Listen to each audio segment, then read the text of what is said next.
다 함께 매일 드리는 기도를 들으심으로 1월 21일 주일 새벽 기도회를 시작하겠습니다. 만물을 새롭게 하시는 하나님, 오늘도 저희에게 새 날을 주셔서 감사합니다. 날마다 저희에게 새 마음을 주셔서 옛사람을 벗고 새 생명 가운데서 살게 하소서. 이 세상의 만연한 불의와 폭력을 바로잡아 주시고 전쟁과 갈등이 그치게 하시며 절망을 소망으로 바꾸시어 의와 평화와 기쁨의 하나님 나라가 임하게 하소서. 이 나라를 지켜주시며 복음 통일이 속히 이루어지게 하옵소서.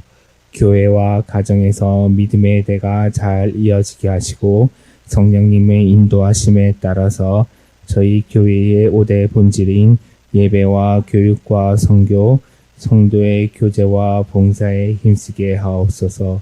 모든 교역자들이 성령님으로 충만하게 하시고 모든 성도들이 하나님의 명령을 따라 힘차게 올라가게 하옵소서. 예수님의 이름으로 기도드립니다. 아멘. 오늘 새벽 우리에게 주시는 하나님의 말씀은 출애굽기 12장 41절에서 42절입니다. 오늘 오이코스 성경 통독 범위는 출애굽기 10장에서 12장 말씀이고 그중 오늘 새벽에는 출애굽기 12장 41절에서 42절 말씀을 함께 읽고 기도하고자 합니다. 함께 읽겠습니다. 430년이 끝나는 그날에 여호와의 군대가 다 애굽 땅에서 나왔은즉 이 밤은 그들을 애굽 땅에서 인도하여 내심으로 말미암아 여호와 앞에서 지킬 것이니 이는 여호와의 밤이라 이스라엘 자손이 다 대대로 지킬 것이니라. 아멘. 사람들은 살아가면서 어떤 특정한 날을 기념일로 정해서 지키면서 살아갑니다. 기념일이라는 것은 축하하거나 기릴 만한 일이 있을 때에 해마다 그 일이 있는 날짜를 기억하는 날을 말하지요.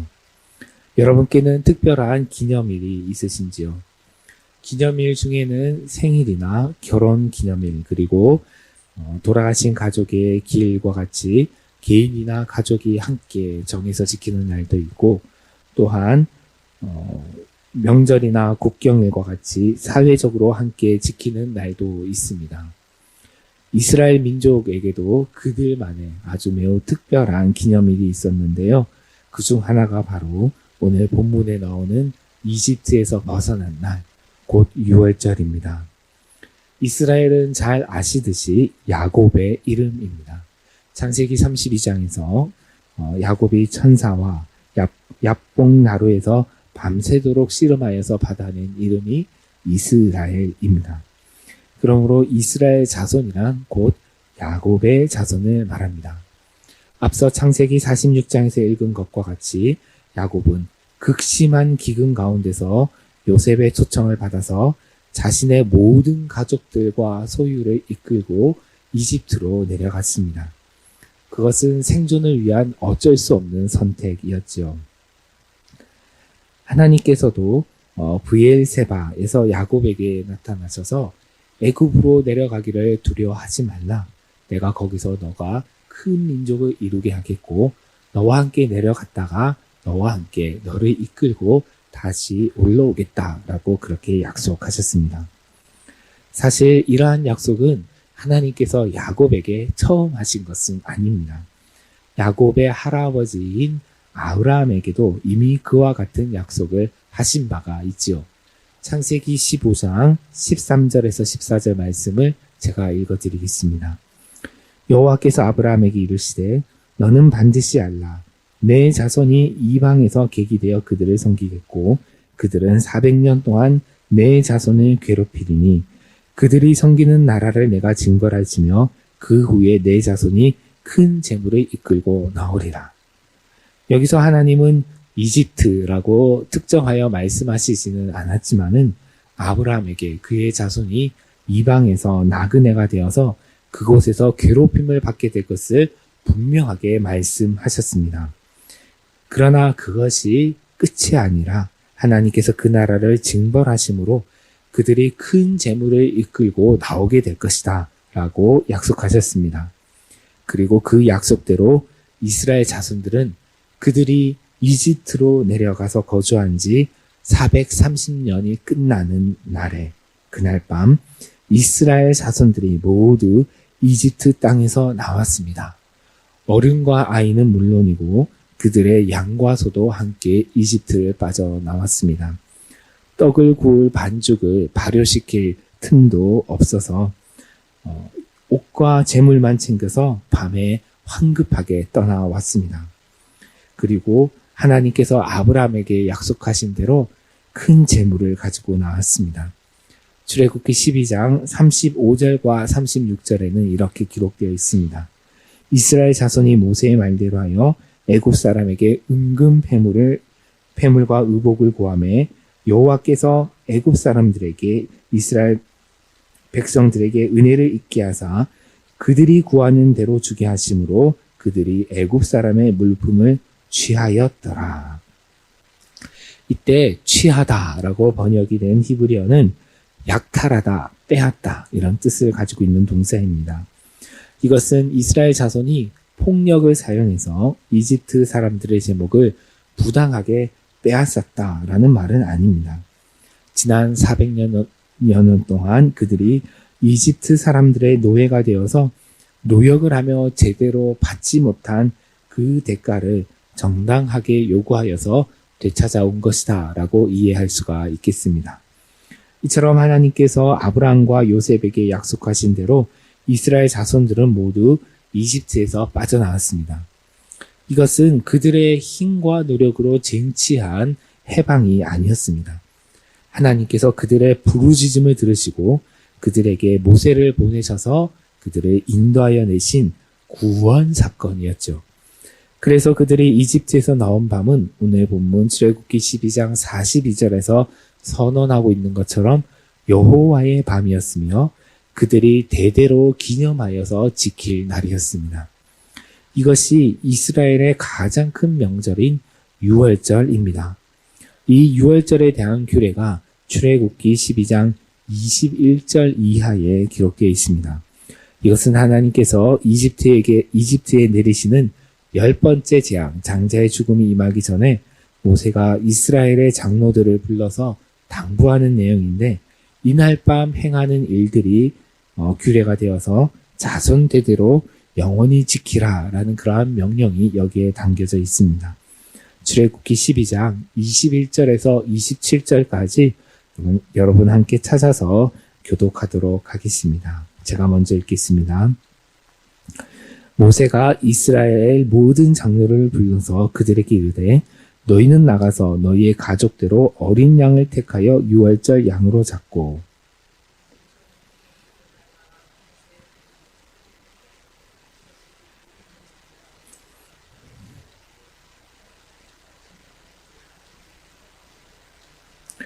여호와께서 애굽 사람들에게 재앙을 내리려고 지나가실 때에 문 임방과 좌우 문설주의 비를 보시면 여호와께서 그 문을 넘으시고 멸하는 자에게 너희 집에 들어가서 너희를 치지 못하게 하실 것임이니라.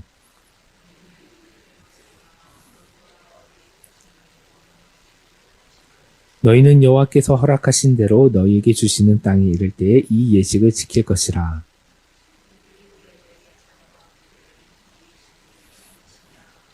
함께 읽겠습니다. 너희는 이르기를 이는 여호와의 유월절 제사라. 여호와께서 애굽 사람에게 재앙을 내리실 때에 애굽에 있는 이스라엘 자손의 집을 넘으사 우리의 집을 구원하셨느니라 하라 하매 백성이 머리 숙여 경배하니라. 아멘. 이러한 유월절 규례는 단순한 종교적, 문화적 관습에서 비롯되는 의미 없는 행위들이 아니라 의례입니다. 특정한 목적을 가지고 의식적으로 행하는 정해진 행동들입니다. 이러한 유월절 규례는 크게 두 가지의 목적을 가지고 있습니다. 첫 번째는 기억입니다. 과거에 하나님께서 이스라엘 자손에게 베푸신 구원 사건과 그 놀라운 은혜를 기억하고 오직 하나님을 경외하고 신뢰하면서 현재를, 오늘을 살아가기 위한 것이지요. 우리 사람들은 다른 이들로부터 받은 은혜를 잘 잊어버립니다. 보통 사람들은 자신이 남에게 베푼 것, 남을 도와준 것은 잘 기억하는데 반대로 다른 사람들로부터 받은 도움이나 은혜는 쉽게 잊어버리거나 아니면 가볍게 여깁니다. 하나님의 은혜는 더욱 그렇습니다. 눈에 보이는 사람들로부터 받은 것들도 쉽게 잊어버리는데 보이지 않는 하나님으로부터 받은 은혜는 더욱 쉽게 잊어버리지 않겠습니까? 그래서 우리는 기억을 위한 장치를 만들어야 합니다. 그것이 바로 유월절입니다. 유월절의 두 번째 목적은 교육입니다. 유월절에는 어린 양을 잡아서 발효되지 않은 반죽으로 구운 떡과 그리고 쓴 나물과 또 쓴 나물을 함께 먹는데 그것도 식사가 끝나자마자 마치 어디론가 급히 떠나야 되는 것처럼 옷을 입고 허리에 띠를 띠고 발에 신을 신고 손에 지팡이를 잡고 먹어야 했습니다. 평소와 다른 매우 이상한 이러한 행동들로 인해서 자녀들이 왜 이렇게 하는 것입니까? 라고 질문하면 어른들은 과거의 선조들이 이집트에서 나올 때 있었던 일들을 자녀들에게 들려주어야 했습니다. 다시 말해서 이스라엘의 자녀들은 유월절에는 어린 양과 발효되지 않는 반죽으로 구운 떡과 쓴 나물을 먹으면서 부모로부터 하나님께서 자신들의 민족을 구해 주신 이야기를 듣고 그리고 하나님을 사랑하고 신뢰하는 법을 배우고 신앙과 전통을 계승해야 했습니다. 이것이 이 날을 대대로 지켜야 하는 이유입니다. 그러나 너무나 유감스럽게도 이스라엘은 모세와 여호수아가 죽은 뒤에는 유월절을 제대로 지키지 않았습니다. 열왕기의 기록에 의하면 유다왕 요시아가 여호와의 성전을 수리하다가 발견한 율법책을 읽고 거기에 기록한 대로 유월절을 지켰는데 그것이 가나안 땅에 정착한 이후에 지킨 첫 번째 유월절이었다고 합니다. 열왕기상 23장 21절에서 23절은 이렇게 기록하고 있습니다. 제가 읽어드리겠습니다. 왕이 뭇 백성에게 명령하여 이르되 이 언약책에 기록된 대로 너희의 하나님 여호와를 위하여 유월절을 지키라매 사사가 이스라엘을 다스리던 시대부터 이스라엘 여러 왕의 시대와 유다 여러 왕의 시대에 이렇게 유월절을 지킨 일이 없었더니 요시야 왕 18째 해에 예루살렘에서 여호와 앞에 이 유월절을 지켰더라. 오늘 본문 출애굽기 12장에 의하면 하나님께서는 유월절을 제정하시고 이 날을 기념하여 대대로 지키라고 명령하셨습니다. 그러나 이스라엘 백성들이 가나안을 정복하고 그곳에 정착하여 살면서 신앙이 해이해져서 그 명령을 지키지 않았습니다. 잘 아시듯이 출애굽 이야기는 이스라엘 민족적 정체성의 핵심에 새겨져 있는 이야기입니다. 또한 하나님과 이스라엘 백성들의 관계의 핵심에는 출애굽 이야기를 통해서 맺어진 관계, 곧 하나님께서 말씀하신 것처럼 나는 너희의 하나님이 되고 너희는 나의 백성이 되리라 라는 이 약속이 그들의 민족적 정체성의 핵심에 새겨져 있습니다. 그런데 이스라엘 백성이 유월절을 기념하지 않게 되면서 하나님과의 관계도 약화되고 이스라엘 백성들은 스스로 하나님의 백성이라는 정체성도 흐지부지하게 또는 흐려지게 만들었습니다.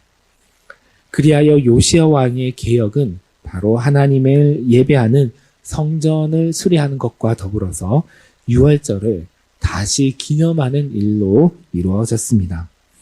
말씀을 시작할 때 제가 언급한 것처럼 우리 사람들은 개인적으로나 가정적으로나 공동체적으로 중요한 사건들이 일어난 날을 기념일로 정해서 지키고 있습니다. 그 외에도 신앙적으로도 중요한 기념일이 있습니다.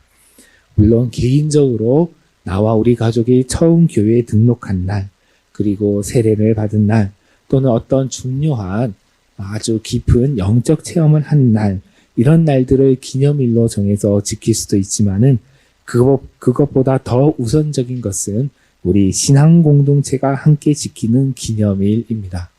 전통적으로 교회에서는 예수님의 이야기를 중심으로 주현절, 사순절, 부활절, 성령 강림절, 대림절, 성탄절 등과 같은 절기를 정해서 지키고 있고 또 각 교회마다 교회 창립 기념일을 정해서 지키고 있습니다. 그 중에서도 가장 중요한 것은 주일입니다. 원래 유대인들이 토요일을 안식일로 지켰지만은 그리스도인들은 예수님께서 부활하신 날인 일요일에 함께 모여서 예배하며 주님의 부활을 기념하였습니다. 그래서 주일은 기독교 전통에서 작은 부활절이라고 부릅니다. 오늘은 주일입니다. 주일은 우리 그리스도인의 정체성의 핵심을 이루고 있는 날입니다. 주일을 지키는 것은 부활하신 예수님을 나의 구주로 고백하고 또한 장차 나 역시 주님과 함께 부활에 동참할 것을 소망하고 그러한 믿음과 소망 가운데 살아가기로 다짐하는 날이 바로 주일입니다. 그래서 부활을 소망하는 사람들은 이 땅에 소망을 두지 않고 하늘 나라를 사모하며 살아갑니다. 그래서 세상 사람들처럼 자신의 욕심을 채우기 위해서 살지 않고 하나님의 백성으로 하나님 나라를 위해서 살아갑니다. 이런 점에서 주일은 매우 잘 지켜야 합니다. 주일에는 정말 불가피한 사정이 아니면 몸이 불편하시다든지 아니면 어떤 일 때문에 외국에나 예배를 드릴 수 없는 그런 상황이 아니라면 교회에 와서 몸과 마음을 다해서 정성을 다해서 하나님을 예배해야 하고 예배가 끝난 뒤에도 쉰다는 핑계로 게으름에 빠져 있거나 자신의 즐거움을 개인적인 즐거움을 추구하지 말아야 합니다. 주일에 쉬되 하나님과 자신의 관계를 돌보면서 하나님 안에서 쉬어야 하고 그리고 봉사를 할 때는 하나님과 이웃을 사랑하는 데 자신의 시간과 에너지를 사용해야 합니다. 그러므로 오늘 새벽에 우리가 기도할 때에 내가 주일을 얼마나 잘 지키고 있는지 돌아보면서 함께 기도하기를 원합니다. 하나님께서 유월절을 제정하신 두 가지 목적, 곧 기억하고 또 교육하는 것을 얼마나 잘 지키고 있는지 시행하고 있는지도 돌아보면 좋겠습니다. 나는 매 주일마다 예배드리면서 하나님께서 베풀어 주신 은혜를 기억하고 감사하고 있는지 그리고 하나님을 신뢰하며 현재를 살아가고 있는지를 돌아봅시다. 그리고 우리의 자녀들에게 하나님의 구원과 사랑의 이야기를 최선을 다해서 마음을 다해서 들려주며 신앙을 물려주도록 노력하고 있는지를 우리가 돌아봅시다. 그리고 그렇게 할 수 있도록 오늘 새벽 우리 주님께 간절히 도움을 구하도록 합시다. 기도하겠습니다. 하나님 아버지, 주일을 맞아서 저희들이 이 새벽에 하나님께 기도하고 또 주일 예배를 드리며 하나님께서 저희들에게 베풀어 주신 구원의 은혜를 기억합니다. 그리고 부활하신 주님을 따라 저희도 장차 부활하여 하나님 나라에 동참하게 될 것을 저희들이 소망합니다. 하나님 그러한 기억과 그리고 소망으로 저희들이 오늘의 삶을 살아갈 수 있도록 도와주시옵소서. 저희가 은혜가 없는 자처럼 살지 않게 하여 주시고 소망이 없는 자처럼 살지 않게 하여 주시고 어떠한 환경과 어려운 가운데서도 낭망하고 낙심하지 않고 주님의 은혜를 기억하고 하늘에 소망을 두며 살아갈 수 있는 저희가 되게 하여 주시옵소서. 하나님 또한 저희가 오늘 하루 저희의 자녀들과 하나님께서 베푸신 구원의 이야기, 은혜의 이야기를 나눌 수 있는 날이 되게 하여 주시옵소서. 교회 학교에 와서 예배드리고 공부하고 교육받는 저희의 자녀들 주님 기억하여 주시고 그들이 하나님 안에서 믿음의 사람으로 커 나가게 하시고 가정에서도 다른 많은 이야기들이 있지만은 하나님 이야기, 저희들이 받은 은혜와 구원의 이야기를 함께 나눌 수 있는 복된 믿음의 가정이 되게 하여 주시옵소서. 오늘 하루의 모든 예배 가운데 하나님께서 함께해 주시고 한량없는 은혜를 베풀어 주시옵소서. 예수님의 이름으로 기도드리옵나이다. 아멘. 오늘 우리에게 주시는 하나님의 말씀은 출애굽기 14장 13절에서 14절입니다. 오늘 오이코스 성경 통독 범위는 출애굽기 13장, 14장, 15장이고 그 중에 오늘 새벽에는 출애굽기 12장 41절에서 42절 말씀을 함께 읽고 기도하고자 합니다. 이제 오늘의 말씀을 함께 읽겠습니다. 모세가 백성에게 이르되 너희는 두려워하지 말고 가만히 서서 여호와께서 오늘 너희를 위하여 행하시는 구원을 보라. 너희가 본 애굽 사람을 영원히 다시 보지 아니하리라. 여호와께서 너희를 위하여 싸우시리니 너희는 가만히 있을지니라. 아멘. 네, 오늘 새벽은 일명 북극 한파가 몰아치고 그리고 눈까지 내려서 쌓이고 있습니다. 오늘 우리 영락의 성도님들 모든 분들 다니시는 길이 안전하시기를 기원합니다. 오늘 읽은 이 본문 말씀은 이스라엘 백성이 홍해 앞에 섰을 때에 하나님께서 모세를 통해서 그들에게 하신 말씀입니다. 이 이야기는 워낙 유명한 이야기여서 많은 분들이 그 배경을 잘 알고 계시리라고 생각합니다. 야곱과 그의 가족 70여 명이 심각한 기근 중에 이집트로 내려간 지 430년 만에 드디어 그의 자손들이 큰 민족을 이루어서 이집트에서 나왔습니다. 하지만 아시다시피 그 과정이 순탄치가 않았죠. 매우 험난하였습니다. 마음이 강팍한 이집트 왕 바로가 고집을 피워서 이스라엘 자손들을 보내려고 하지 않았기 때문입니다. 그래서 하나님께서 이집트에 10가지 재앙을 내리신 이후에서야 이스라엘 자손들은 모두 도망치듯이 이집트에서 나올 수 있었습니다. 그러나 이스라엘 자손들이 떠난 지 얼마 되지 않아서 다시 마음이 강팍해진 바로가 수많은 마병과 병거를 보내어서 이스라엘 자손들을 붙잡아 오려고 하였습니다. 마침 그때 이스라엘 자손들은 홍해 앞에 이르러 있었습니다. 앞에는 깊은 홍해가 가로막고 있고 뒤에는 이집트의 군대가 무서운 기세로 추격해 오는 상황 속에서 이스라엘 자손들은 공포 가운데 떨고 있었습니다. 앞서 이집트 왕이 이스라엘 자손들을 보내려 하지 않았기 때문에 출애굽 과정이 매우 험난하였다라고 말씀드렸죠. 그런데 사실 이스라엘 자손들이 이집트를 나오는 데에는 한 가지 장애물이 더 있었습니다. 그것은 외부의 방해가 아니라 이스라엘 자손들 내부의 불신과 원망이었지요. 그들은 이스라엘을 보내달라라는 모세의 요구에 바로가 분노하여서 그들의 노역을 더욱 고되게 하자 모세와 아론을 찾아가서 두 사람을 원망하고 거세게 항의하였습니다. 그리고 그러한 원망이 지금 홍해와 이집트 군대 사이에서 다시 발동되었습니다. 출애굽기 14장 10절에서 12절에는 이렇게 기록되어 있습니다. 제가 읽어드리겠습니다.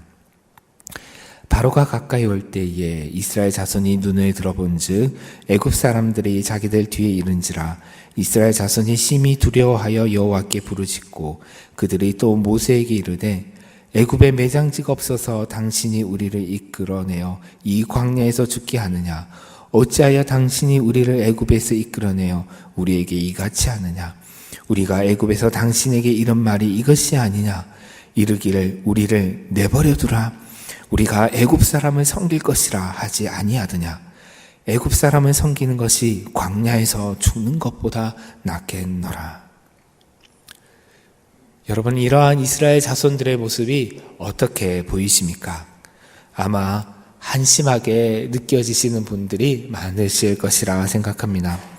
하나님께서 바로와 이집트에 내리신 그 10가지 재앙을 보고서도 아직도 하나님의 그 능력과 구원 의지를 신뢰하지 못하고 원망하는 이 이스라엘 자손들의 모습에 고개를 내저으면서 혀를 끌끌 차시는 분도 계실지 모르겠습니다.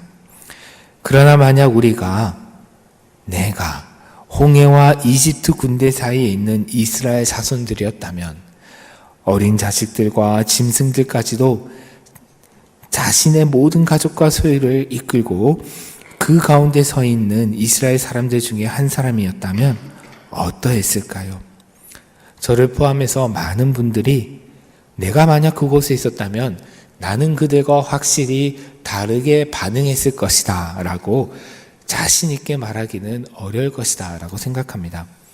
왜냐하면 당장 눈앞에 홍해에 거센 물살이 흐르고 있고 뒤에는 흙먼지를 일으키며 달려오는 이집트 군대가 보이고 그들의 말발굽 소리와 병거 소리가 땅을 뒤흔드는데 자신들을 이끌어내셨다는 여호와 하나님은 눈에 보이지 않고 눈에 보인다는 것은 고작 공중에 떠 있는 불기둥과 구름기둥이기 때문입니다. 우리가 인생을 살다 보면 이런 순간을 만날 때가 있죠. 진퇴양난, 사면초가와 같이 도저히 피할 길을 보이지 않고 도와줄 사람도 없는 난관이나 어려움을 만나게 될 때가 있습니다. 정말 큰 어려움을 겨우겨우 벗어났는데 그것보다 더 큰 어려움이 닥쳐오기도 합니다.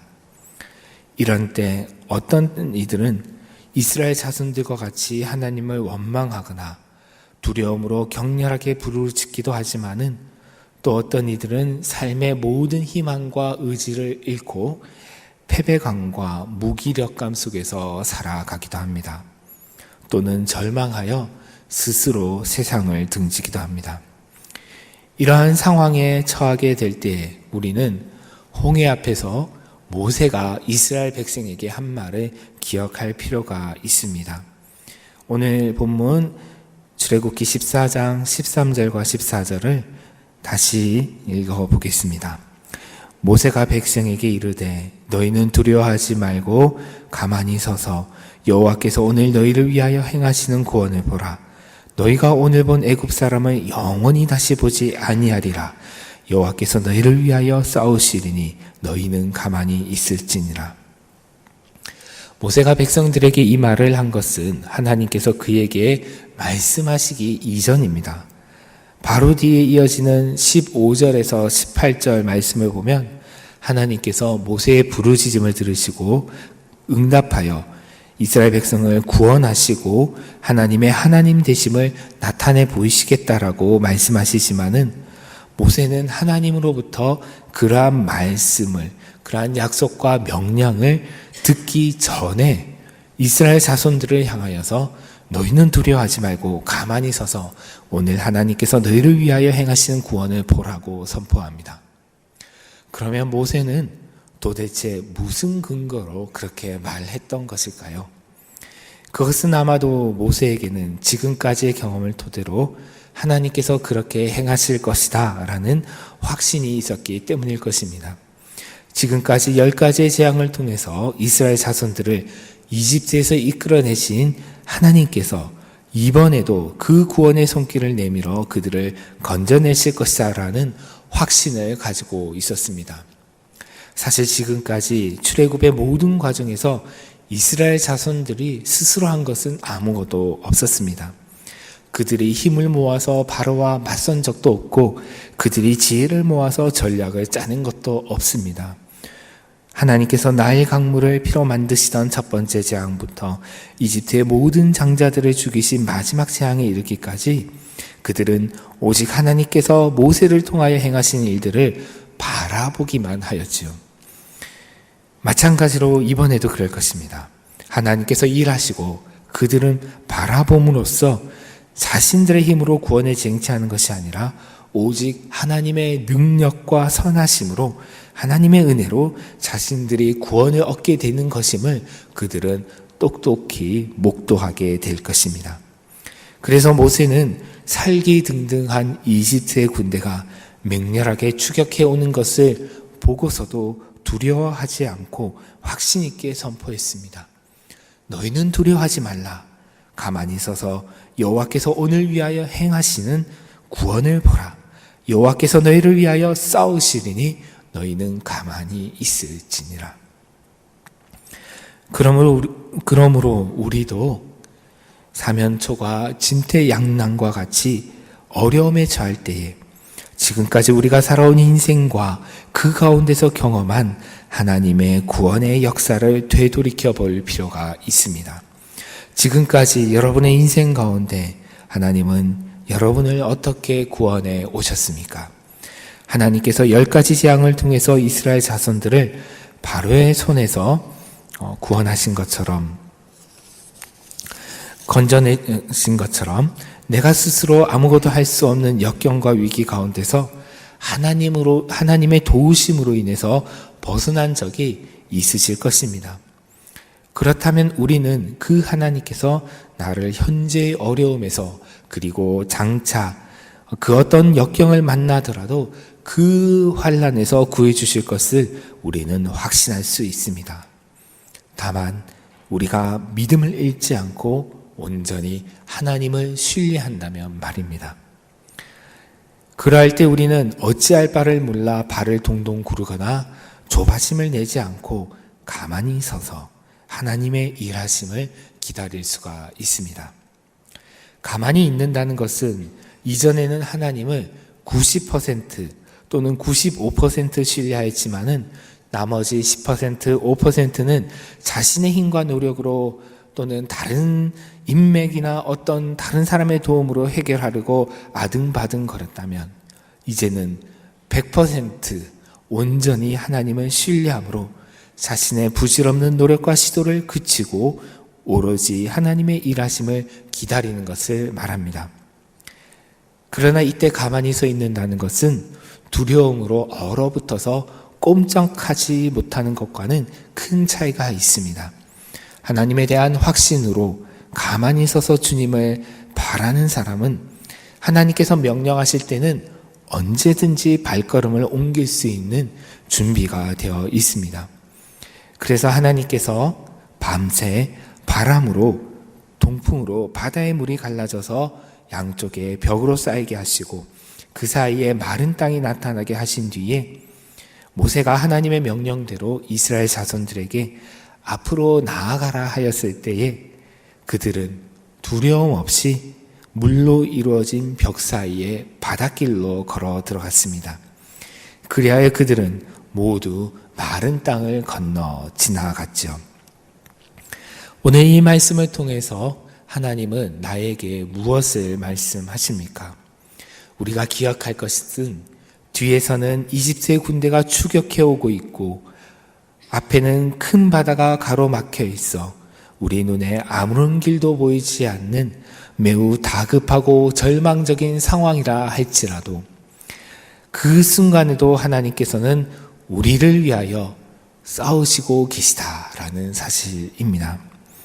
하나님은 우리를 위하여 쉬지 않고 일하시고 계십니다. 우리가 할 일은 가만히 서서 그 하나님께서 우리를 위하여 행하시는 구원을, 그 역사를 보는 것입니다. 그리고 하나님께서 명령하실 때 순종함으로 믿음의 발걸음을 앞으로 옮길 수 있도록 준비하는 것입니다. 기도하겠습니다. 하나님 아버지, 저희가 인생을 살아갈 때에 어려움이 지나면 더 큰 어려움이 오고 산을 넘어가면 더 큰 산을 만나는 것과 같은 경험을 할 때가 있습니다. 앞에는 홍해의 거센 물살이 흐르고 뒤에는 이집트의 군대가 맹렬하게 추격해 오는 것 같은 진퇴양난의 상황에 놓일 때가 있습니다. 하지만 그러할 때라도 두려워하지 아니하고 지금까지 우리를 인도해 오시고 구원해 오신 하나님께서 우리를 건져 주실 것을 바라는 온전한 믿음을 갖게 하여 주시옵소서. 자신의 모든 노력을 그치고 자신의 모든 힘과 지혜는 내려놓고 오직 하나님만 바라볼 수 있는 믿음을 허락하여 주시옵소서. 그리고 하나님께서 명령하실 때 믿음의 발걸음을 옮겨서 앞을 향하여 전진해 갈 수 있는 올라갈 수 있는 용기를 허락하여 주시옵소서. 오늘 하루도 저희 모든 영락의 성도를 지켜주시길 바라며 이 모든 말씀 예수님의 이름으로 기도드립니다. 아멘. 오늘 우리에게 주시는 하나님의 말씀은 출애굽기 17장 7절입니다. 오늘 오이코스 성경 통독 범위는 출애굽기 16장에서 18장이고 그중 오늘 새벽에는 출애굽기 17장 7절 말씀을 함께 읽고 기도하겠습니다. 함께 읽겠습니다. 그가 그곳 이름을 마사 또는 무리바라 불렀으니 이는 이스라엘 자손들이 다투었으며 또는 그들이 여호와를 시험하여 이르기를 여호와께서 우리 중에 계신가 안 계신가 하였음이더라. 아멘. 방금 읽은 이 구절은 르비딤에서 일어난 식수와 관련된 사건의 결말입니다. 어제 새벽에 읽은 것처럼 이스라엘 자손들은 홍해 앞에서 큰 위기를 겪었습니다. 하지만 하나님의 도우심으로 바다를 건너고 이집트 왕 바로의 추격에서 완전히 벗어났습니다. 그것이 출애굽기 14장에 기록되어 있었습니다. 그리고 이어지는 15장에서는 승리의 기쁨으로 가득 찬 모세의 노래와 미리암의 노래가 나옵니다. 이렇게 그들은 이집트에서 완전히 나왔지만은 이제 그들을 기다리고 있는 것은 광야라는 척박한 삶의 환경입니다. 하나님께서 약속하신 젖과 꿀이 흐르는 땅 가나안에 들어가기 위해서는 반드시 광야를 지나가야 했습니다. 그리하여 홍해를 지나온 이스라엘 백성들은 수르 광야에 들어갔습니다. 출애굽기 15장 말미에는 그곳에서 일어난 사건이 하나 기록되어 있는데 그것은 오늘 본문과 비슷하게 마실 물과 관련되어 있습니다. 이스라엘 백성들은 광야에서 사흘 동안 마실 물을 얻지 못하여 매우 갈급한 상태에서 드디어 물을 발견하였습니다. 그러나 그곳 물이 써서 마실 수 없자 그들은 또 모세를 원망하였고 모세는 하나님께 부르짖었습니다. 출애굽기 15장 25절과 26절을 제가 읽어드리겠습니다. 모세가 여호와께 부르짖었더니 여호와께서 그에게 한 나무를 가리키시니 그가 물에 던지니 물이 달게 되었더라. 거기서 여호와께서 그들을 위하여 법도와 율례를 정하시고 그들을 시험하실세. 이르시되 너희가 너희 하나님 나 여호와의 말을 들어 순종하고 내가 보기에 의를 행하며 내 계명에 귀를 기울이며 내 모든 규례를 지키면 내가 애굽 사람에게 내린 모든 질병 중 하나도 너희에게 내리지 아니하리니 나는 너희를 치료하는 여호와임이라. 아멘. 여기서 주목할 단어는 시험입니다. 하나님께서는 이곳에서 이스라엘 자손들을 위해서 물을 쓴물에서 단물로 고치셨는데요. 그것만이 아니라 법도와 율례를 정하시고 그들이 그것을 지키는지 지키지 않는지 시험하셨다라고 하였습니다. 구체적으로 하나님은 그들이 하나님의 모든 규례를 지키면 그들에게 이집트 사람들에게 내린 질병을 하나도 내리지 않겠다라고 약속하셨습니다. 아마 여기에서 하나님께서 광야에서 쓴물을 고치신 것과 이집트 사람들에게 내린 질병들과 무슨 연관이 있는지 의아해하실 분들도 계실 것입니다. 그러나 그것은 하나님께서 이집트에 내리신 첫 번째 재앙이 나일강의 물을 피로 변하게 하여서 사람들과 짐승들이 물을 마실 수 없게 하였던 것임을 기억한다면 그 연관성을 쉽게 파악할 수가 있습니다. 또한 이어지는 여러 가지 재앙들을 통해서 이집트인들 사이에 각종 질병들이 퍼지고 극기하는 사람과 짐승들의 장자까지 죽음을 맞았던 것도 함께 생각해 볼 수 있습니다. 이 모든 재앙들과 질병들의 원인은 이집트의 왕 바로가 내 백성을 보내라 라는 하나님의 명령에 불순종하였기 때문입니다. 그러므로 이스라엘 자손들은 하나님께서 신광야 마라의 쓴물을 고치신 사건을 통해서 자연스럽게 피로 변했다가 다시 맑아진 나일강을 떠올리게 되고, 그러면서 하나님의 말씀에 온전히 순종해야 마실 물도 얻을 수 있고 전염병과 같은 재앙을 면하게 될 수 있었음을 배우게 될 것입니다. 그래서 하나님은 여기에서 당신을 여호와 라파, 곧 치료하는 여호와로 계시하십니다. 이렇게 하나님은 마라에서 쓴물을 고치시면서 규례를 정하시어 이스라엘 자손들이 그 말씀을 지키는지 지키지 아니하는지 시험하셨습니다. 일반적으로 시험에는 크게 두 가지 목적이 있지요. 입학이나 입사를 위한 시험이나 또는 자격증 시험은 적격자를 가려내고 부적격자를 탈락시키는 것을 목표로 합니다. 하지만 학교에서 치르는 중간고사나 기말고사 또는 모의고사 등은 잘 모르는 것, 부족한 것이 무엇인지 발견하고 또한 배운 것을 더욱 공고히 하기 위해서 치르는 시험입니다. 이런 점에서 생각해 보면 하나님께서 마라에서 행하신 시험은 부적격자를 가려내어 탈락시키기 위한 것이 아니라 배움을 위한 시험입니다. 이스라엘 백성들이 하나님의 말씀에 순종하고 청종하는 것이, 잘 지키는 것이 중요함을 발견하고 훈련하기 위한 시험인 것이죠. 그런데 이 시험은 본고사라고 하기보다는 일종의 모의고사 또는 연습 문제입니다. 왜냐하면 이어지는 출애굽기 16장에서도 하나님의 시험이 계속되고 있기 때문입니다. 출애굽기 16장으로 넘어가면 이번에는 이스라엘 자손들이 신광야에서 먹을 것으로 인해 모세를 원망합니다. 그리하여 하나님께서는 만나와 메추라기를 그들에게 공급하시게 되는데요. 출애굽기 16장 4절은 이렇게 말하고 있습니다. 그때 여호와께서 모세에게 이르시되 보라 내가 너희를 위하여 하늘에서 양식을 비같이 내리리니 백성이 나가서 일용할 것을 날마다 거둘 것이라. 이같이 하여 그들이 내 율법을 준행하나 아니하나 내가 시험하리라. 역시 이번에도 하나님은 사람의 생존에 꼭 필요한 양식을 통해서 이스라엘 자손들이 하나님의 율법을 준행하나 아니하나 시험하셨습니다. 하나님께서는 아침에 이슬이 내린 뒤에 그 자리에 만나가 생기게 하셔서 사람들마다 그날 먹을 양식만큼만 거두라고 하셨습니다. 그러나 어떤 이들은 욕심을 내어 또는 의심하여 일용할 양식보다 더 많은 양을 거두었습니다.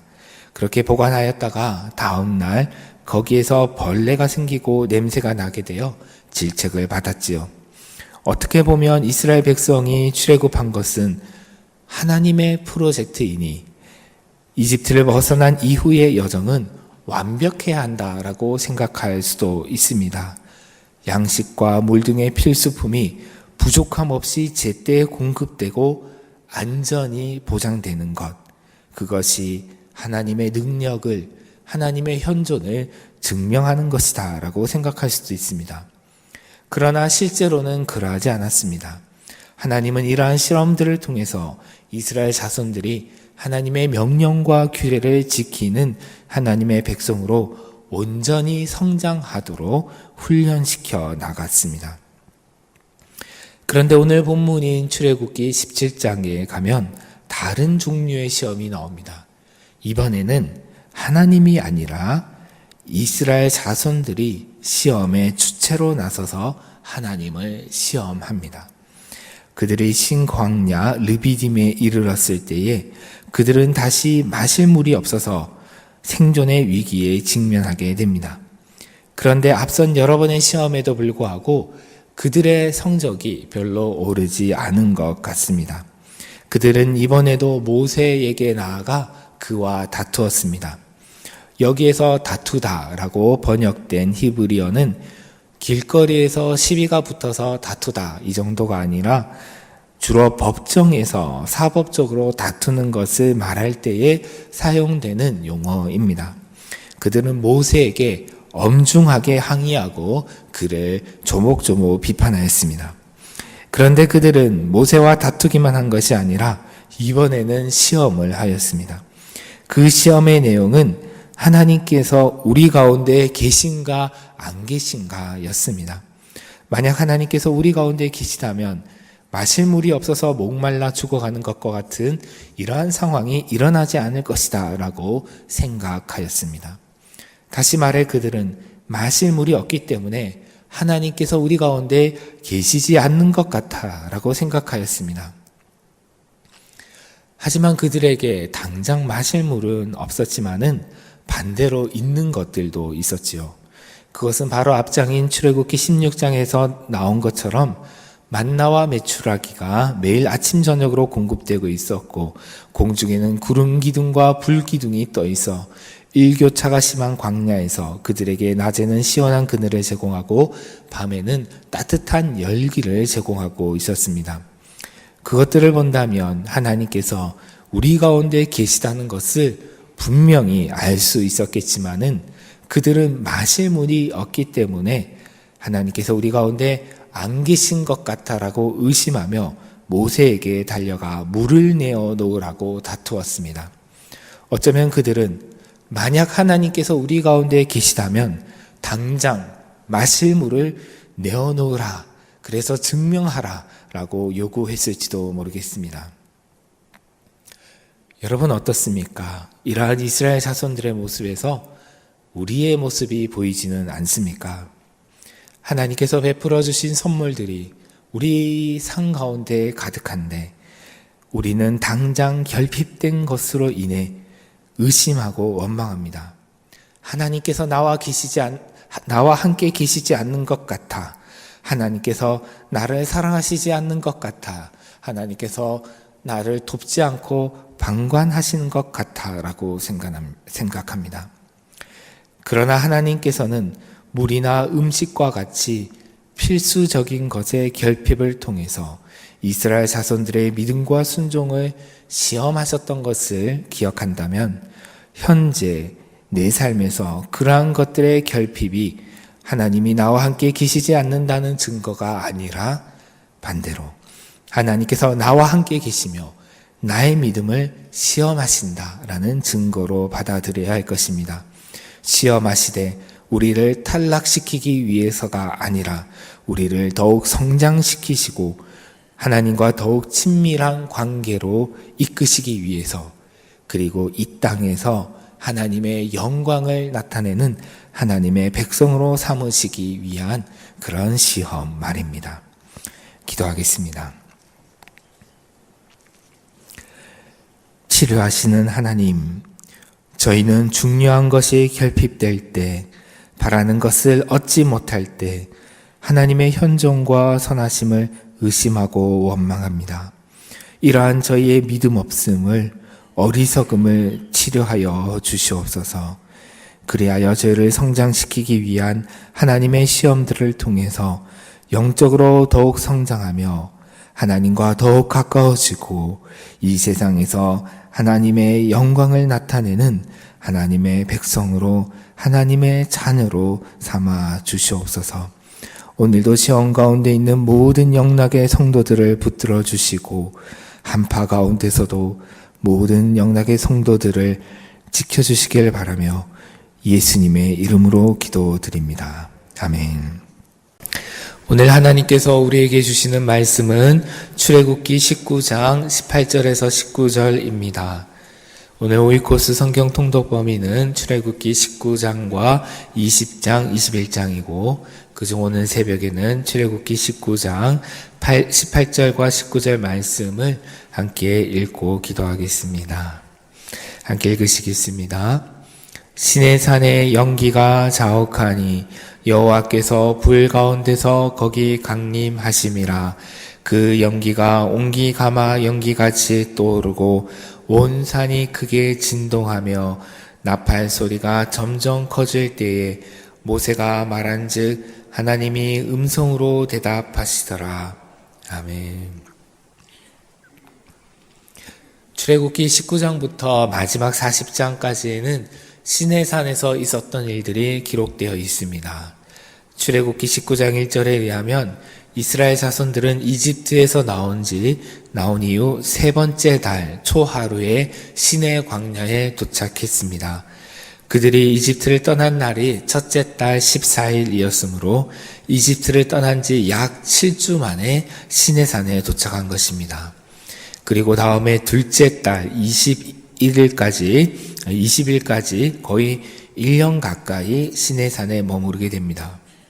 어떻게 보면 그로 인해서 약속의 땅 가나안으로 가는 그 발걸음이 1년 정도 지체된 것이어서 광야에서 괜히 시간을 낭비한 것은 아닐까라고 생각하실 수도 있습니다. 그러나 앞으로 출애굽기를 계속해서 읽어 나가면서 알게 되시겠지만은 시내산에서의 시간은 하나님으로부터 십계명을 비롯한 각종 법과 규정들을 받고 그들의 공동체적 삶의 중심인 성막을 만들고 제사장들을 구별하여서 세우어서 피의 제사를 드림으로써 하나님과의 언약을 체결하고 공동체의 기틀을 세우는 매우 중요한 시간이었습니다. 그러한 중요한 1년의 시작이 바로 오늘 본문 출애굽기 19장에 기록된 시내산에 강림하시는 하나님 체험으로 시작됩니다. 왜냐하면 이러한 체험이 있어야 이제 이어지는 계명들을 준수하는 것이 신약의 바리새인들과 같이 율법주의적인 행동에 빠지는 것이 되지 않을 수가 있기 때문입니다. 그래서 하나님은 모세와 이스라엘 자손들이 시내 광야에 이르러서 시내산 앞에 진을 치자 모세를 산으로 불러 말씀하셨습니다. 그 내용을 요약하면 이렇습니다. 이제 사흘 후에 내가 구름 가운데서 시내산에 임하여 너와 말할 것인데 그것을 이스라엘 자손들로 하여금 보게 할 것이다. 그래서 그들로 하여금 더 이상 너를 의심하지 않고 너를 영영히 믿게 만들 것이다. 그러므로 이스라엘 자손들로 하여금 지금부터 준비하게 하여라. 그러나 그러하더라도 결코 정해진 경계를 침범하여 산으로 올라와서는 안 된다. 지금까지 하나님은 이스라엘 자손들 앞에 직접 나타나시지 않으셨습니다. 그들은 하나님의 역사, 곧 하나님께서 행하시는 그 놀랍고 위대한 일들을 눈으로 보았지만은 하나님의 임재를 직접 뵙지는 못했습니다. 또한 하나님의 말씀도 직접 들은 것이 아니라 모세를 통해서 간접적으로 들었을 뿐입니다. 심지어 모세가 하나님과 이야기를 나누는 것도 그들은 보지를 못했습니다. 그런데 이제 하나님께서 당신을 이스라엘 자손들에게 직접 나타내 보이시려고 하십니다. 물론 육체를 가진 사람이 영이신 하나님의 모습을 있는 그대로 볼 수는 없습니다. 더욱더 죄 많은 인간이 거룩하신 하나님을 뵙고 살 수 없습니다. 하나님과 매우 친밀했던 모세도 마찬가지였습니다. 모세도 출애굽기 3장에서 처음 부르심을 받을 때에 떨기 나무에 불이 붙었으나 타지 않는 그 장면만 보고 그리고 거기서 들리는 음성만 들었을 뿐입니다. 또한 이후 출애굽기 33장에 나오는 것처럼 시내산에서 하나님의 영광이 지나갈 때에 모세에게 하나님의 얼굴을 뵙는 것은 허락되지 않았고 오직 하나님의 등을 보는 것만이 허락되었을 뿐입니다. 그래서 오늘 본문 출애굽기 19장에서 하나님의 강림을 앞두고 모세는 이스라엘 자손들로 하여금 스스로 정결하게 하도록 준비시킵니다. 이틀 동안 자신들의 옷을 빨래하게 하였는데 그 시간들을 통해서 그들은 자신들의 옷만이 아니라 자신들의 마음에 묻은 더러움도 돌아보고 회개해야 했을 것입니다. 또한 그 기간 동안 부부가 함께 잠자리를 갖지 못하게 했는데 그것은 육체적인 즐거움을 추구하지 않고 그 마음을 경건히 하여 오롯이 하나님만 바라보고 사모하게 하기 위해서였을 것입니다. 또한 하나님의 강림도 어떤 물리적인 모양으로 나타나시는 것이 아니라 하나님께서 어떤 물리적인 형체로 나타나시는 것이 아니라 불과 연기와 구름과 지진과 같은 초자연적인 현상과 천둥 소리와 같은 음성을 통해서 나타납니다.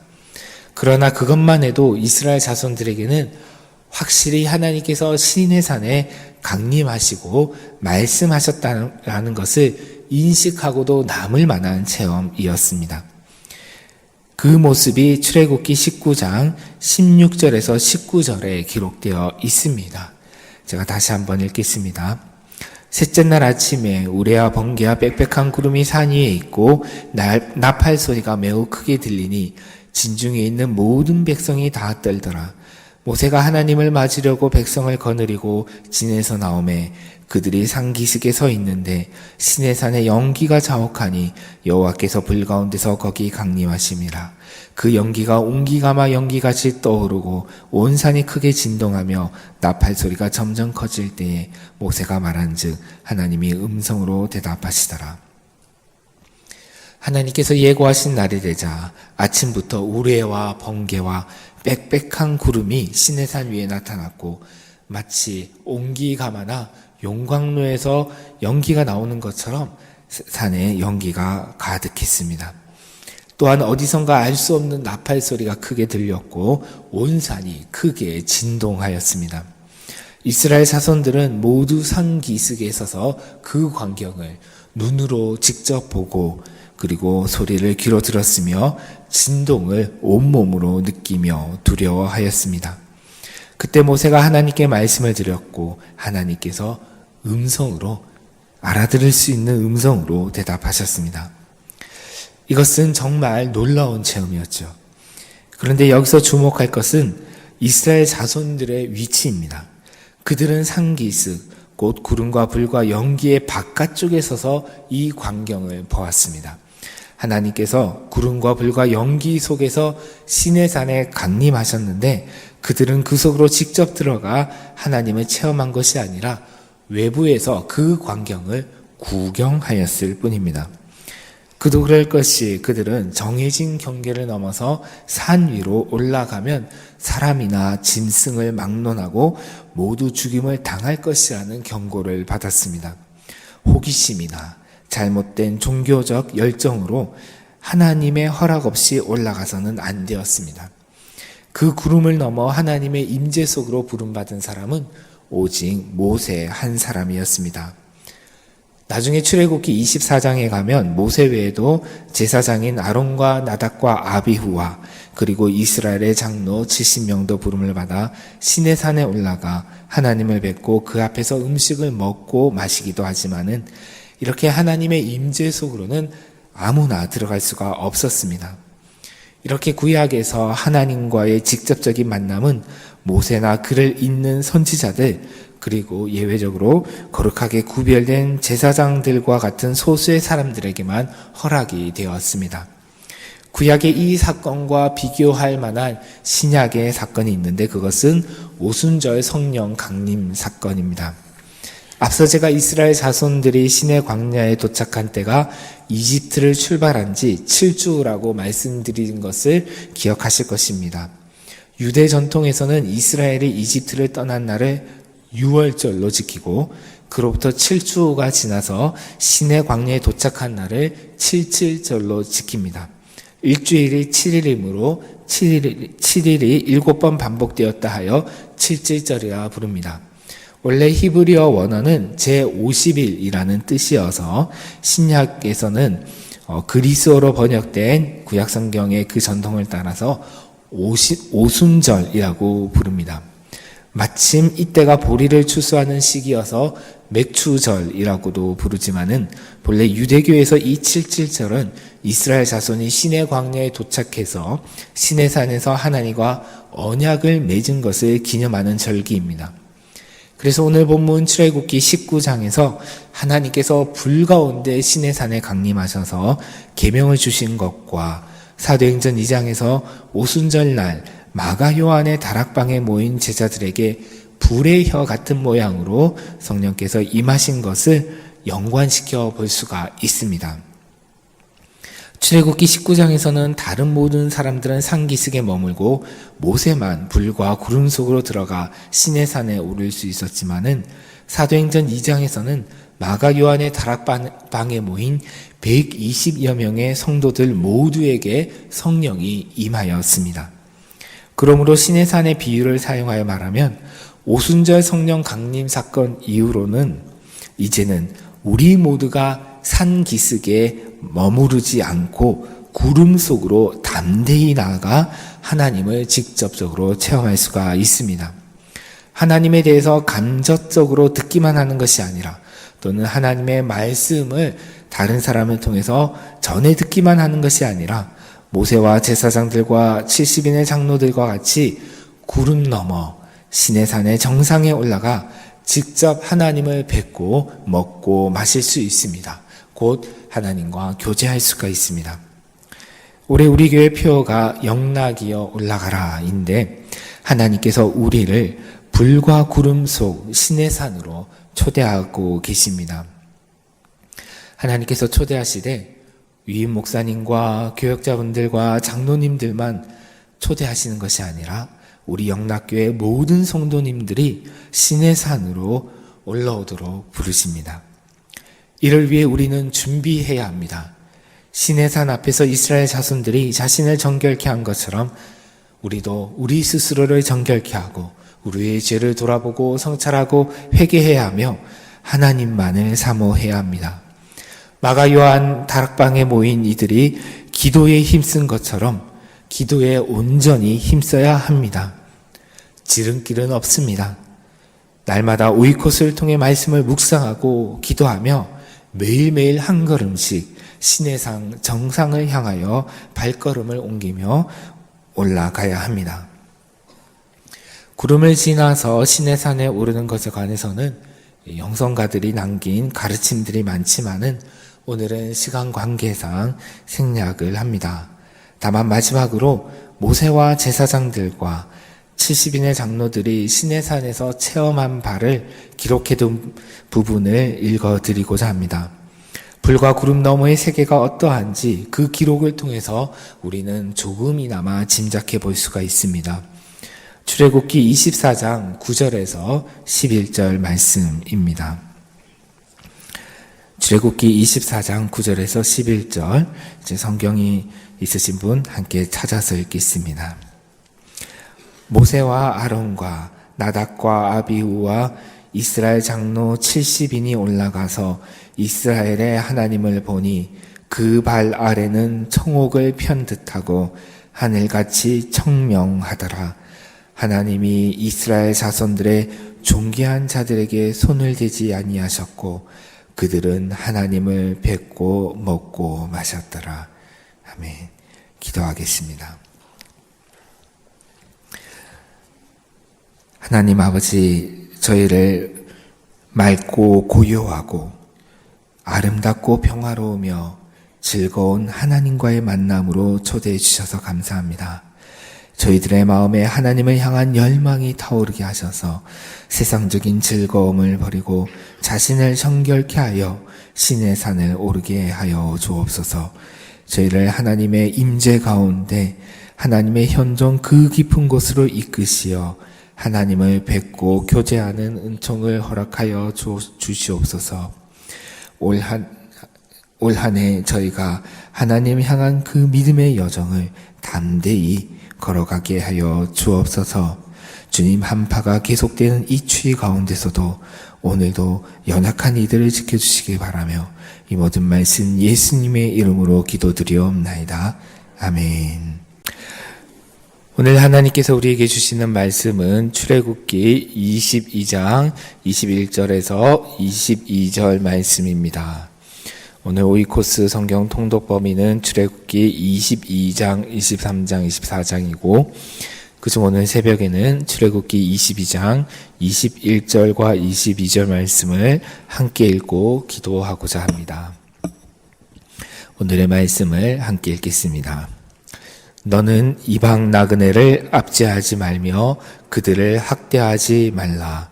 너희도 애굽 땅에서 나그네였음이라. 너는 과부나 고아를 해롭게 하지 말라. 아멘. 어제 출애굽기 19장에서 읽은 것처럼 시내 광야에 도착한 이스라엘 자손들은 하나님께서 시내산에 강림하셔서 모세와 말씀 나누시는 것을 그들의 눈으로 직접 보았습니다. 그 중에서도 모세는 따로 하나님의 부르심을 받아서 어둠 속으로 가까이 나아가 시내산에 올라가 하나님으로부터 율법을 받습니다. 그렇게 받은 말씀들이 출애굽기 20장부터 24장에 기록되어 있습니다. 먼저 20장에는 우리가 잘 아는 십계명의 말씀이 기록되어 있고, 이어서 21장에서 24장까지에는 백성들의 삶과 관련된 다양한 규정들이 담겨져 있는데요. 이 규정들을 이 21장에서 24장에 기록된 이 부분을 언약의 책이라고 부르기도 합니다. 여기에 담겨져 있는 규정들을 자세히 읽어보면 종교적인 규정과 사회적인 규정이 따로 분리되어 있지 않고 하나로 통합되어 있음을 발견할 수 있습니다. 곧 종교생활과 사회생활이 분리가 되지 않고 하나였다는 것입니다. 이것은 오늘날의 관점으로 보면 이상하게 보일 수도 있지만은 고대 세계의 관점으로 본다면 너무나 당연한 것이었죠. 그것을 오늘 읽은 본문에서도 확인할 수 있습니다. 출애굽기 22장 21절과 22절에는 고대 사회에서 대표적인 약자인 이방 나그네와 과부와 고아를 위한 규정이 기록되어 있습니다.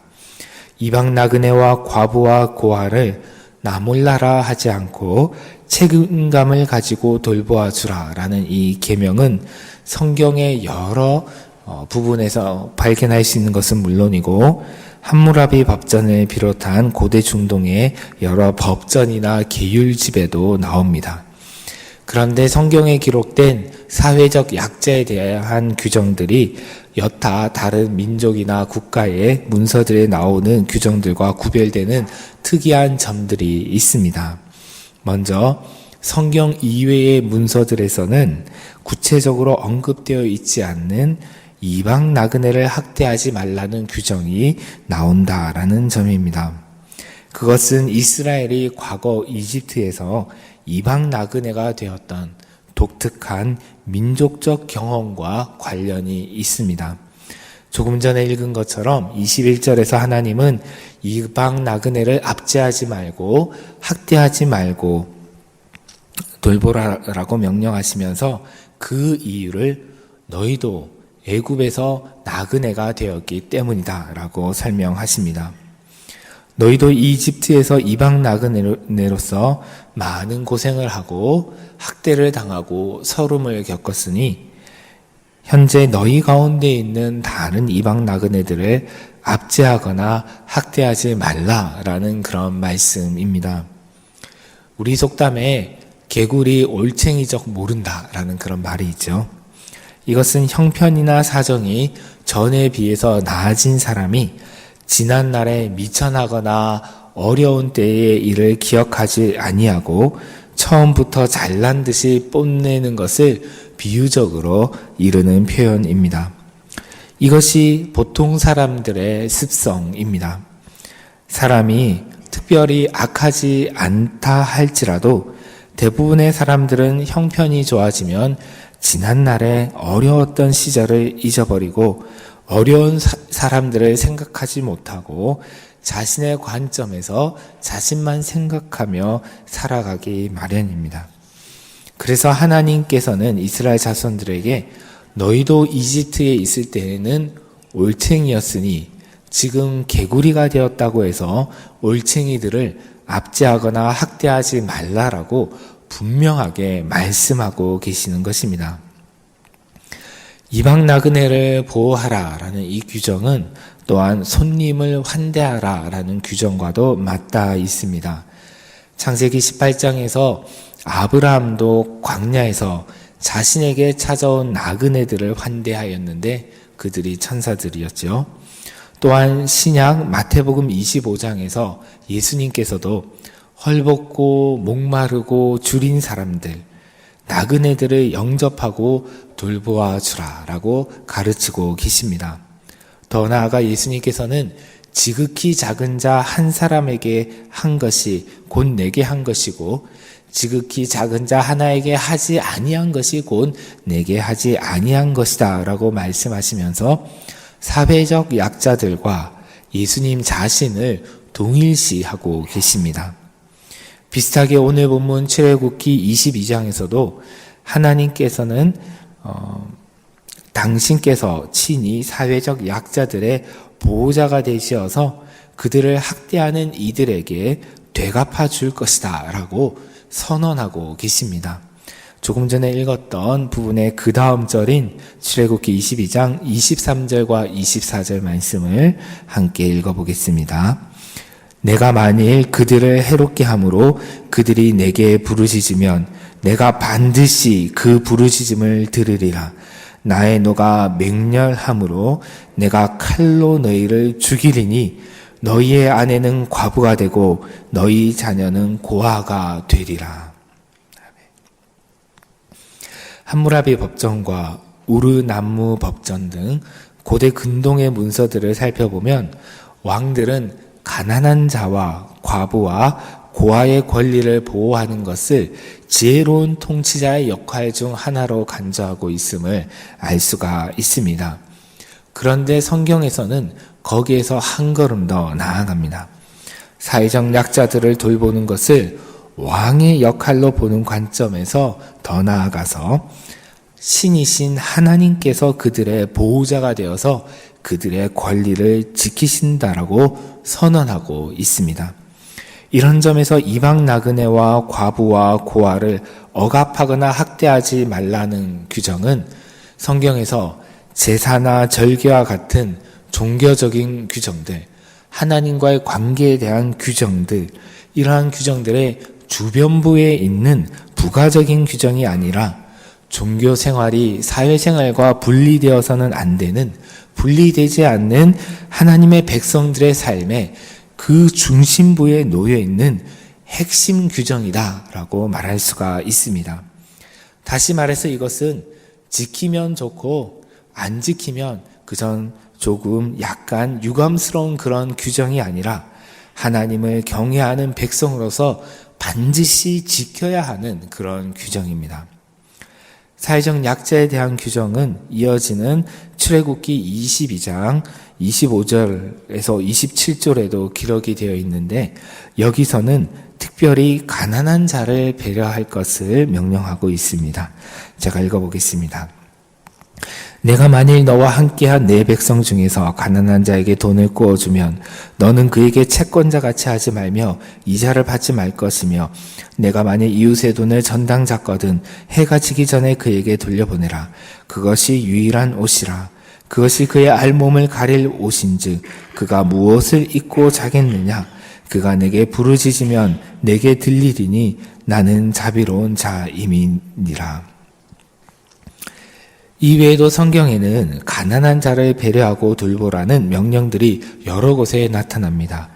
예를 들면 레위기 19장 2절과 23장 22절에서 추수할 때 밥 모퉁이까지 다 베지 말고 땅에 떨어진 이삭도 줍지 말고 가난한 자들과 나그네들을 위하여서 곡식들을 이삭들을 남겨두라라는 규정이 그렇습니다. 그럼에도 불구하고 이스라엘의 지배층들과 부자들은 가난한 자들을 억압하고 학대하였습니다. 선지서에는 이러한 악에 대한 하나님의 진노와 그리고 그들에 대한 징벌의 선언이 가득합니다. 그들은 가난하고 약한 자들만 멸시한 것이 아니라 그들을 억압하지 말고 돌보라는 하나님의 명령을 헌신짝처럼 내던짐으로써 하나님까지도 멸시하였던 것이죠. 그러므로 우리는 사회적 약자들에 대한 문제를 하나님께서 얼마나 중요하게 여기시는지, 그리고 이러한 규정들이 하나님을 경외하는 것과 결코 다르지 않음을 잘 알 수가 있습니다. 오늘날 우리나라는 과거에 비해서 사회복지제도가 많이 발전되었습니다. 그리고 우리 교회에서 세우고 운영하는 영락사회복지재단을 비롯하여서 각종 비영리 단체들이 사회적 약자들을 돌보기 위해서 많은 활동을 하고 있습니다. 그러나 가난하고 약한 자들에 대한 공감 능력이, 공감하는 마음이 과거보다 더 향상되었다라고 말하기는 어렵지 않을까 합니다. 어쩌면 우리는 가난하고 약한 이들을 돌보는 일을 사회적 시스템이나 복지단체에 맡긴 채 나는 국가에 세금을 내고 복지단체에 기부금을 내기 때문에 할 일을 다 하고 있다라고 생각하고 뒷짐지고 있는지도 모릅니다. 저 멀리 아프리카의 어린이들과 난민들을 위해서는 매달 기부금이 나가도록 통장에 자동 이체를 설정해 놓았지만은 정작 바로 옆에 이웃에서 일어나는 일에는 무관심한 채 살아갑니다. 도시에서 두꺼운 시멘트로 이웃과 차단된 집에 살면서 또한 시커먼 아스팔트 위를 경쟁하듯 달리면서 그리고 딱딱한 보도블럭이 깔린 길을 바삐 걸어 다니면서 살아가는 동안 우리의 마음에는 우리도 모르게 인정이 점점 메말라가고 있는 것은 아닐까요? 인정이 있어야 합니다. 굳이 하나님의 뜻이나 하나님의 마음을 언급하지 않아도 인정, 곧 인간다운 정이 있어야 합니다. 하나님께서 말씀하십니다. 너희는 너희에게 몸붙여 사는 나그네를 학대하거나 억압해서는 안 된다. 너희도 이집트 땅에서 몸붙여 살던 나그네였다. 그리고 사실 이 말씀을 듣는 이스라엘 자손들은 이집트에서 종살이를 하던 과거에만 나그네였던 것이 아니라 장차 가나안 땅에 정착하여 살게 되어도 나그네임을 기억해야 했습니다. 레위기 25장 23절에서 하나님은 이렇게 말씀하셨습니다. 토지를 영구히 팔지 말 것은 토지는 다 내 것임이라. 너희는 거류민이요 동거하는 자로서 나와 함께 있느니라. 우리도 마찬가지입니다. 사람이 토지를 사고 팔지만은 사실 인간은 땅을 영원히 소유하지는 못합니다. 단지 그 위에 나그네로서 잠시 거류하다가 잠시 머물다가 수명이 다하면 세상을 떠날 뿐이지요. 또한 하나님은 신약에서도 히브리서 13장 3절을 통해서 이렇게 말씀하십니다. 너희도 몸을 가졌은즉 학대받는 자를 생각하라. 나도 나그네였기 때문에 나그네의 심정과 처지를 이해하고 그들을 선대하는 것. 나도 몸을 가졌기 때문에 그 몸이 학대받는 자를 생각하는 것. 나도 몸을 가졌기 때문에 그 몸이 추운 사람, 그 배가 고픈 사람을 기억하고 돌보는 것. 이것이 인지상정이자 인정입니다. 그리고 사람을 사랑하셔서 사람이 되신 예수님의 마음입니다. 이런 마음을 품은 사람이 필요합니다. 오늘날 북극 한파보다 더 차가운 냉정함으로 가득한 이 세상에서 이런 인정을 가진 사람들, 인지상정을 가진 사람들은 엄 마음을 녹여주는 따뜻한 손난로와 같은 존재입니다. 응달에 얼어붙은 그 얼음을 녹여주는 한 줄기의 햇볕과 같은 존재입니다. 함께 기도하겠습니다.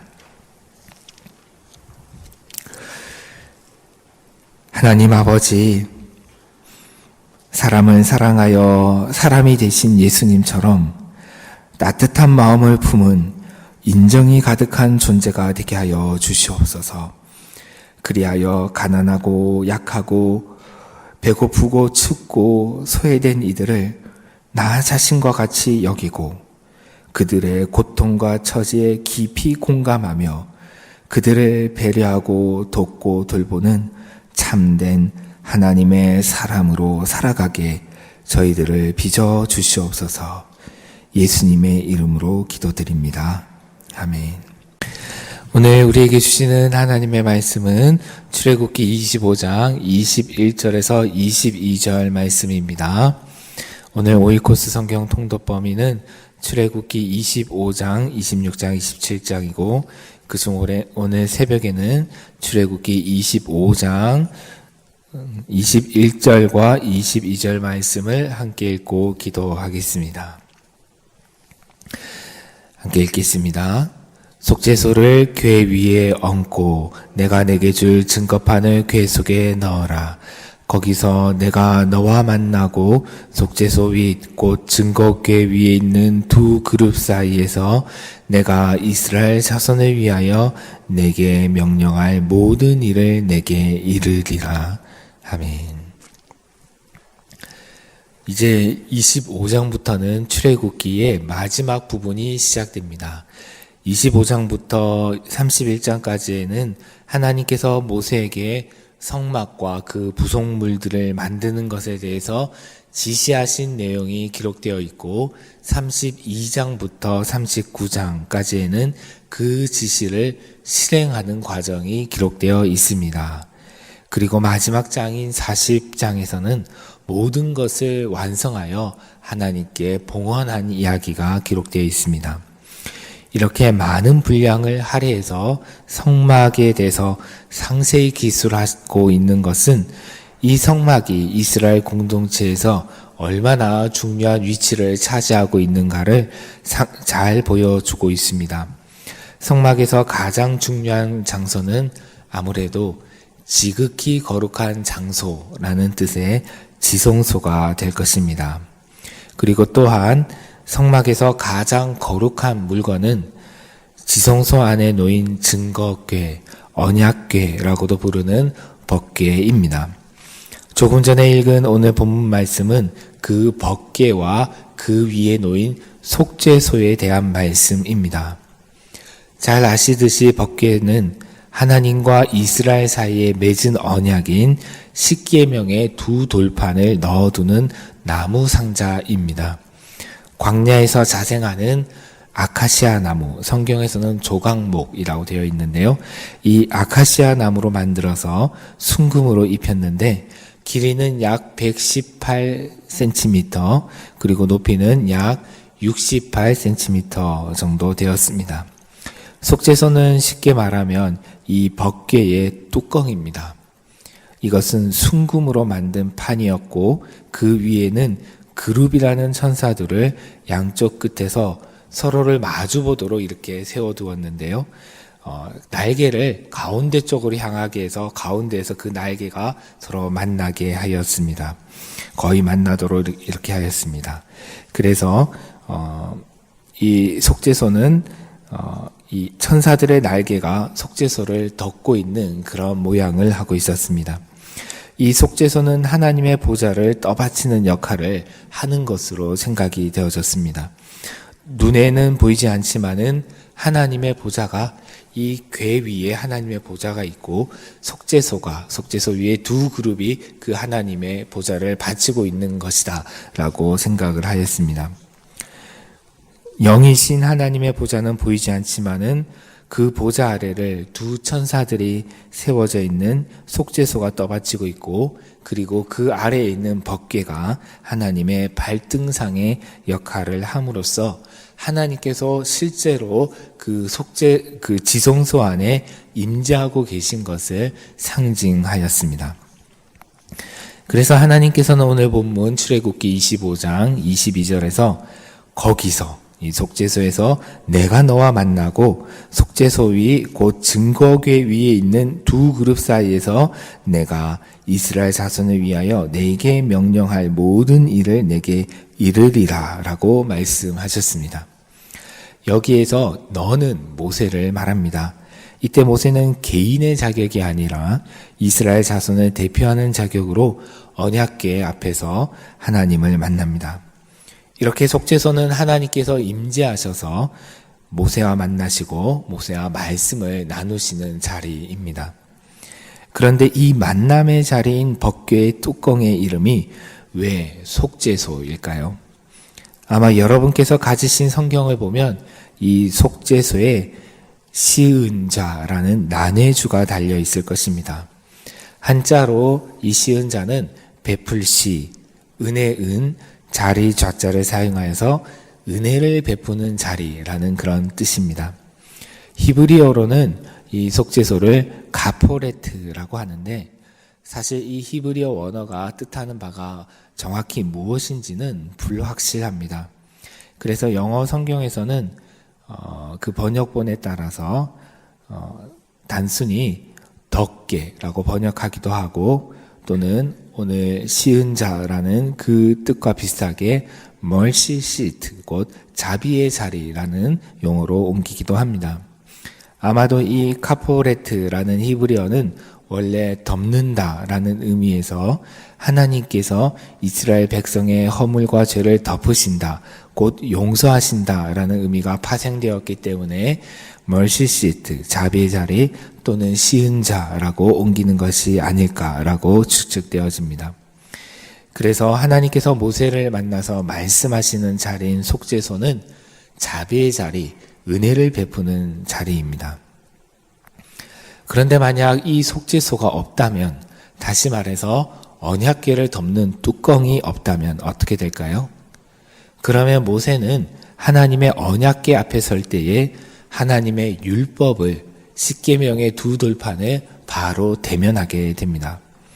그런데 로마서 3장 20절에서 말씀하고 있는 것처럼 율법의 행위로 그 앞에 의롭다 하심을 얻을 육체가 없기 때문에, 다시 말해서 사람이 자신의 의지와 노력으로는 율법의 요구를 모두 다 만족시키고 지킬 수 없기 때문에 율법을 대면하여 그 앞에 서게 되면 모든 사람은 정죄받을 수밖에 없습니다. 이것은 검사가 가득한 법정의 피고석에 변호사 없이 홀로 서는 것과도 마찬가지일 것입니다. 그래서 언약궤의 덮개가 필요합니다. 속죄소는 모세가, 이스라엘이 아무런 보호막 없이 하나님의 율법 앞에 서게 되는 것을 막아줍니다. 그래서 하나님께서는 모세에게 속죄소로 십계명의 두 돌판이 들어있는 언약궤를 덮은 채로 그 속죄소 위에서 내가 너를 만나겠다라고 말씀하셨습니다. 그곳에서 모세는 율법으로 정죄받기 전에 하나님의 자비를 의지하여 이스라엘 백성들의 모든 죄를 고백하고 하나님의 용서를 구할 수 있는 것이지요. 그러면 하나님께서는 시은자, 은혜를 베푸는 자리에서 은혜를 베푸십니다. 이렇게 언약궤와 그 덮개인 속죄소는 거룩하신 하나님이 또한 얼마나 자비로우신 분이신지를, 얼마나 은혜로우신 분이신지를 상징적으로 나타내 보여줍니다. 속죄소가 상징하는 하나님의 자비와 은혜는 하나님께서 시내산에서 모세에게 직접 계시하신 당신의 성품과도 일치합니다. 출애굽기 34장에는 모세가 시내산의 구름 속에 홀로 나아가 하나님을 체험한 사건이 기록되어 있습니다. 이때는 이스라엘 자손들이 금송아지 우상을 만들어서 숭배하여 하나님을 크게 진노하신 바로 그 직후였습니다. 며칠 뒤에 읽으실 본문이기 때문에 자세한 내용은 생략하지만은 하나님은 하나님을 버리고 금으로 송아지를 만들어 신으로 숭배한 이스라엘 자손들에게 진노하셨지만은 자비를 베푸시어 그들을 다 멸하지 않으시고 용서하십니다. 그리고 모세를 시내산 구름 속으로 불러 이렇게 말씀하셨습니다. 출애굽기 34장 4절과 7절을 제가 읽겠습니다. 모세가 돌판들을 처음 것과 같이 깎아 만들고 아침에 일찍 일어나 그 두 돌판을 손에 들고 여호와의 명령대로 시내산에 올라가니 여호와께서 구름 가운데 강림하사 그와 함께 거기 서서 여호와의 이름을 선포하실세 여호와께서 그의 앞으로 지나시며 선포하시되 여호와라 여호와라 자비롭고 은혜롭고 노하기를 더디하고 인자와 진실이 많은 하나님이라 인자를 천대까지 베풀며 악과 과실과 죄를 용서하리라. 그러나 벌을 면제하지는 아니하고 아버지의 악행을 자손 3, 4대까지 보응하리라. 이처럼 하나님은 자비가 풍성하신 분이십니다. 자비롭고 은혜롭고 노하기를 더디하시고 인자와 진실이 많으신 풍성하신 하나님이십니다. 그래서 그 인자를 자손 1000대까지 베풀고 악과 과실과 죄를 용서하신다라고 하나님께서는 스스로 자신을 나타내셨습니다. 그런데 여기서 우리는 벌을 면제하지 않고 보응한다라는 이 말씀을 잘 이해할 필요가 있습니다. 지금도 하나님은 우리 죄를 용서하시지만은 벌을 면제하지 않으시기 때문에 그 죄의 대가는 반드시 치러야 한다라고 이해하시는 분들이 있습니다. 그래서 자신이 겪고 있는 역경을 자신의 죄에 대한 형벌 또는 보응으로 생각하며 괴로워합니다. 그러나 그러한 이해는 그리스도의 대속적인 죽음을 헛수고로 만드는 것입니다. 그리스도께서 십자가에서 돌아가신 이유가 무엇이지요? 그것은 바로 우리가 받아야 될 형벌들을 모두 대신 받으시는 것입니다. 그렇기 때문에 우리가 예수님을 믿고 그분의 보혈로 용서받았다는 것은 예수님께서 우리를 대신하여 형벌을 받으셨기 때문에 우리가 그 죄로 인하여서 더 이상 형벌을 받지 않아도 된다라는 것을 뜻합니다. 예수님의 죽음은 헛수고가 아니기 때문입니다. 그래서 히브리서에서는 예수 그리스도를 큰 대제사장으로 제시하고 있습니다. 히브리서 4장 14절에서 16절 말씀을 제가 읽겠습니다. 그러므로 우리에게 큰 대제사장이 계시니 승천하신 이 곧 하나님의 아들 예수시라. 우리가 믿는 도리를 굳게 잡을지어다. 우리에게 있는 대제사장은 우리의 연약함을 동정하지 못하실 이가 아니요 모든 일에 우리와 똑같이 시험을 받으신 이로되 죄는 없으시니라. 그러므로 우리는 긍휼하심을 받고 때를 따라 돕는 은혜를 얻기 위하여 은혜의 보좌 앞에 담대히 나아갈 것이니라. 대제사장은 백성들의 죄를 속죄하기 위하여 속죄제를 드리고 특히 1년에 한 번 대속죄일에는 지성소에 들어갑니다. 그곳에서 언약궤 위에 있는 속죄소 시은자로 나아갑니다. 그러므로 히브리서 4장 16절에서 말씀하시는 은혜의 보좌는 시은자 곧 언약궤 위의 속죄소 은혜를 베푸는 자리를 말하는 것으로 보입니다. 구약시대에는 대제사장만 1년에 한 번 이 속죄소로 갔습니다. 지성소로 들어갔습니다. 그러나 예수 그리스도께서 돌아가실 때에 성소와 지성소를 나누는 휘장이 위에서 아래로 찢어졌고 이제는 우리가 모두 예수 그리스도 큰 대제사장이신 영원한 대제사장이신 예수 그리스도를 힘입어 지성소로 담대히 들어갈 수가 있습니다. 그러나 보시듯이 오늘 예배당에는 성소와 지성소의 구분은 없습니다. 이 성소와 지성소의 구분은 상징적인 것이라고 보아야 할 것입니다. 그래서 오늘날 우리가 예배 가운데로 나아갈 때 그냥 자리에 앉아 있는 것이 아니라 더 깊은 곳에서 하나님을 만나는 것을 지성소 가운데로 나아간다라고 생각을 할 수가 있습니다. 아우구스티누스는 그 지성소는 바로 우리 마음 깊은 곳에 있다라고 이야기하였습니다. 그래서 오늘날 우리도 예수 그리스도를 힘입어서 거룩한 곳에 있는 속죄소에 나아갈 때, 곧 예배 가운데 깊은 곳으로 나아갈 때 거기서 자비롭고 은혜롭고 노하기를 더디하고 은자와 진실이 많은 하나님을 만날 수가 있습니다. 그리고 그 하나님으로부터 때를 따라 돕는 은혜를 얻을 수가 있습니다. 이 때를 따라 돕는 은혜라는 것은 시기적절하게 베푸는 은혜라는 뜻입니다. 우리 모두가 이 때를 따라 돕는 은혜가 필요하지 않습니까? 그러므로 오늘 우리가 주님의 은혜의 보좌 앞으로 담대히 나아갑시다. 이 새벽에도 그리고 오늘 저녁 특별 금요 기도회가 있는데 이 기도회에도 나와 주님께 간절히 기도합시다. 그러면 그 기도의 자리, 예배의 자리가 우리에게 하나님을 만나는 속죄소, 주님의 은혜를 경험하는 시은자가 될 것입니다. 기도하겠습니다.